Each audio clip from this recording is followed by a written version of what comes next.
Okay na to.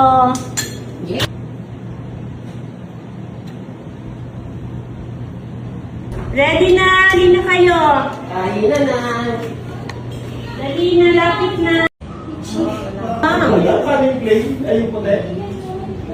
Yung puti kanin. Tapos dagdagan natin ito.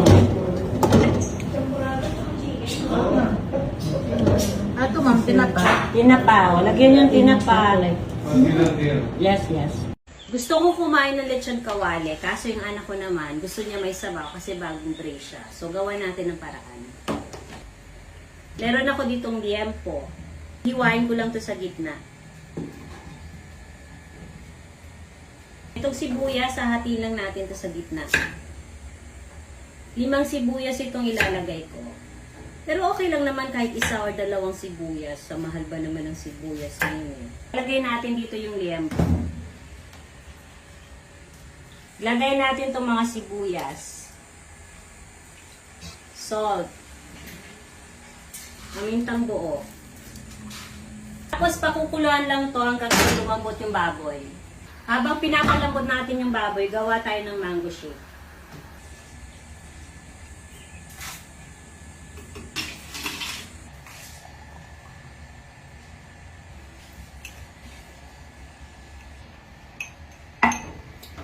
Sarap. Tanggalin natin itong mga bula sa ibabaw. Di na fresh ang pechay. Hatiin lang sa gitna. Spring onions. Kuhain nyo lang maliliit. Tapos maglalagay tayo ng pork cubes. 2 ilalagay ko. Para mas malasang malasa. Pwede rin naman walang pork cubes. Okay lang naman yun. Optional naman to. Yan, meron naman ako ditong chicken breast. Para naman ito, doon sana kong isa. Kasi nagda-diet siya. Imamarinate ko lang ito dito sa bulgogi sauce. Tapos, ini-air fry ko to. Yan, sobrang malambot na. Pati yung taba niya malambot na din. Maganda kung malambot na malambot talaga yung baboy. Timplahan ko lang to ng salt and pepper. Tapos palalamigin lang natin siya. Pwede rin ilagay natin siya sa ref bago natin siya i-fry. Kahit mga 30 minutes sa ref. Itong sabaw, huwag natin itatapon. Lalagyan natin yan ng mga gulay. Unahin natin ang mais. Medyo malamig siya kasi galing siya sa ref. Tapos ang gagamitin natin ay used oil. Sayang naman kasi 1 beses ko lang ito nagamit. Dapat ready ang pangtakip. Saging na saba. Pwede na natin ilagay ang pechay, repolyo. So, okay na itong sabaw ko. Luto na yung mga gulay. Brown lang siya ng konti. Ahunin ko na kasi double fry ko to after 10 minutes. Kalimutan ko spring onion. So, nirest ko lang ito ng 10 minutes. Double fry na natin to para mas malutong yung balat niya. Yan, dapat ganito. Ready na ang aking lechon kawali. Ready na din yung aking sabaw. Kaya kakain na kami ng lunch. Bye, guys! Hindi pa. Ano, aga pa naman ah. Ano? Tignan mo. Java rice. Sarap? Sarap. Na-fry na to. Hindi pa, pero in-steam ko na ito. Kung gusto mong tikman, wait lang, tingnan natin kung, wag na! Hintayin mo namang fry. Sus, pwede na yun, okay naman yun. Minsan-minsan ka lang naman kumain ng may oil. Ano, hintayin mo na to. Ayaw niya kasi may oil. Diet. Ay, nandun na sa pinakalikod yung sasara.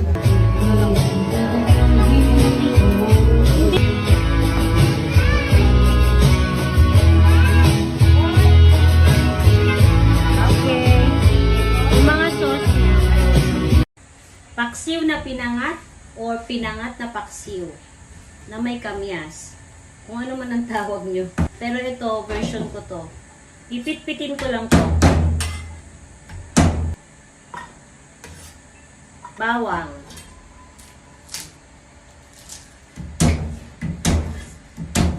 Pinitpit ko lang din ito. Sibuyas. Medyo malalaki ang hiwa. Iyak ako. Madaming kamatis. Binawasan ko ng 2. Dried kamyas. Nakakabili nito sa mga tindahan. 4 na balot ang ilalagay ko.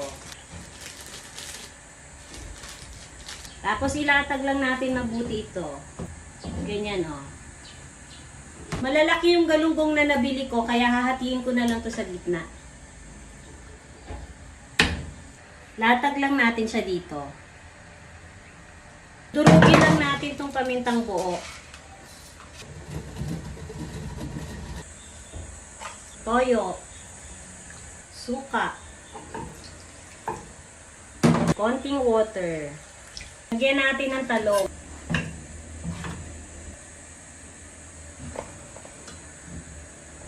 Konting cooking oil. Claro oil ang gamit ko. Siling green.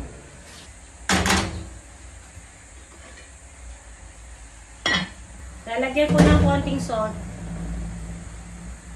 Para naman to sa tahong. Lipat natin dito at magluluto na ako ng tahong. Dahon ng sili para sa tahong. Tahong naman. Claro oil. Sibuyas. Bawang. Kamatis. Yan. Pag durog na yung kamatis, saka natin ilalagay itong tahong. 2 kilos po yan. Tapos lagyan natin ito.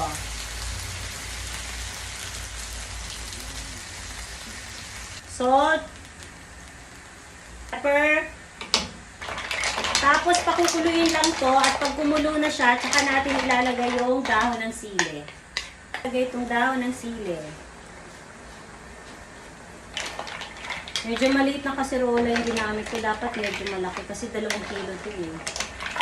Ayan, luto na ang aking pinangat na galunggong, pati yung tahong. Kakain na kami ng breakfast. Bye guys!